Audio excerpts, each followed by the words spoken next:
Welcome back, darlings. So recently, the United States has seen a large spike in measles cases. You heard that right. In the year of our Lord, 2019, one of the richest countries in the world is experiencing an increase in a disease that should have died over 100 years ago. Well, it turns out that this is no accident, and the culprit is, as usual, anti-vaxxers. That's right, your 45-year-old aunt with 6 kids who no one in your family likes is responsible for one of the most drastic public health issues the nation has ever seen. Here to talk about the thinning of the human horde is esteemed biologist and definitely not racist Charles Darwin. Woo! Welcome, Charles. We are really glad to see you could make it here all the way from the 19th century. Yes, of course. I'm glad I could make it. So, Charles, what do you think about these anti-vaxxers destroying society? Well, first of all, let me clear up something real quick. I am not a racist. I was an abolitionist and thought that all races of people deserve equal rights. In fact, I was quite liberal for my time. And it makes me really upset when people associate my name with these vile beliefs such as social Darwinism. So, do you want to talk about biology or not?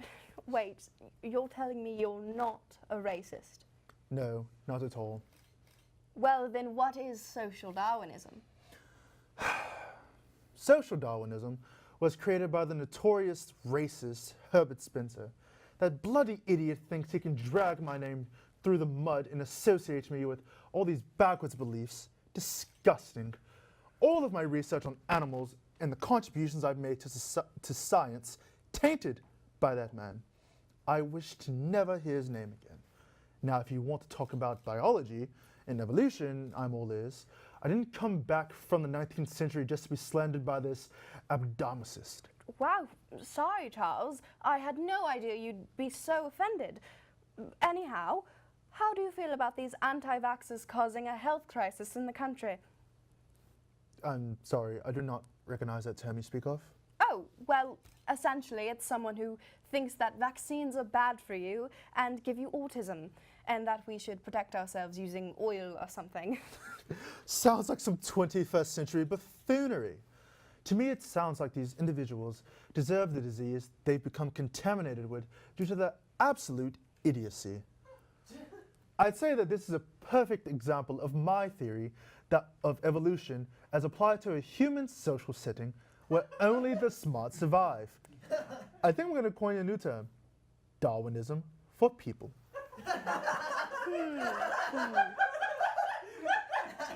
Very interesting. Go on. In fact, I believe that we should have intelligence tests that see how smart an individual is when they reach maturity to see if they're worth keeping on this planet.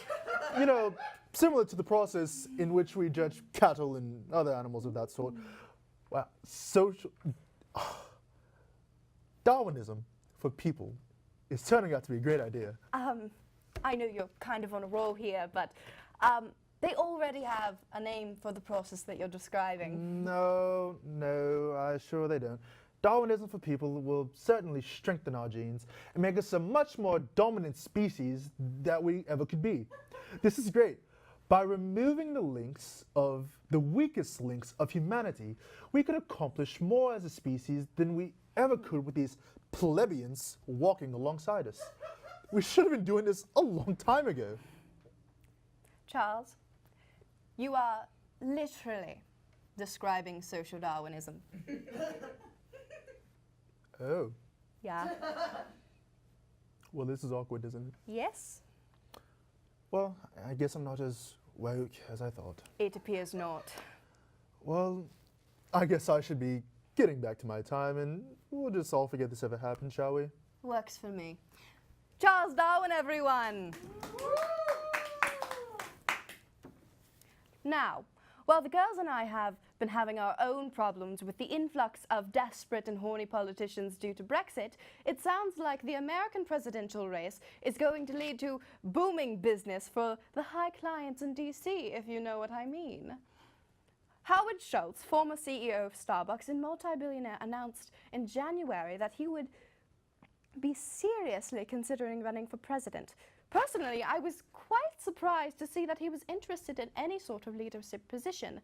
I've seen him many times before in my brothel. He has never engaged in sexual relations with any of the women, and instead he paid my girls $10,000 each to throw hot Starbucks coffee on his penis and called him a stupid, dirty, venti fishman. Nonetheless, we here at Next Week Now predict that when the time comes, Howard Schultz will indeed decide to run for president of North Korea. You see, North Korea is one of the only countries in the world that does not have a Starbucks inside of it. Mr. Schultz enjoys the chase, which is why in the past he has paid my girls $1,400 to run away from him and slap him with slices of lemon pound cake if he got too close. He has been trying to get a Starbucks in North Korea for decades, but the unfortunate reality is North Korea doesn't want your filthy American bean water. One of Howard's trusted advisors jokingly told him that he'd have to become the new president in order to get a Starbucks in North Korea, which Howard immediately took to heart. In order to become the president of North Korea, Howard Schultz and his campaign must first, in turn, make their gaze to eliminate the current president of North Korea, Dennis Rodman. Dennis Rodman is 6'7" and a retired basketball pro, so head-to-head combat would be out of the question. Howard will instead summon the Starbucks logo mermaid and send her across the Pacific Ocean to stealthily murder Dennis Rodman in his sleep. Unfortunately, what Howard doesn't know is that Dennis Rodman has a third eye that remains open while he sleeps, so he will see the imminent danger and leap out of bed, capturing the Starbucks mermaid with his powerful thighs. At that point, Howard will have a hostage situation on his hands.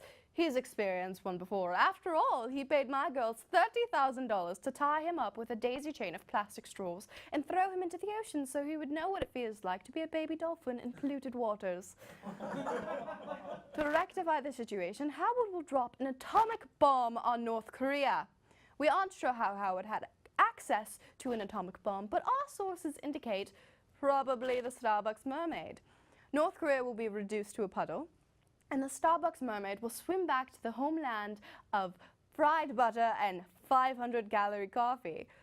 After his disastrous attempt of becoming North Korean president, Howard Schultz will eventually decide to give up on his hopes of becoming a politician, which is fine by me. He comes to the brothel much more when he's feeling depressed, and we have this new trash compactor we're excited to try out on paying billionaires. Now, for our final prediction of the night, I will see to it that you dirty, pervy, mingy wankers will join me and my girls at the brothel to watch the news at the same time next week. Cheers then!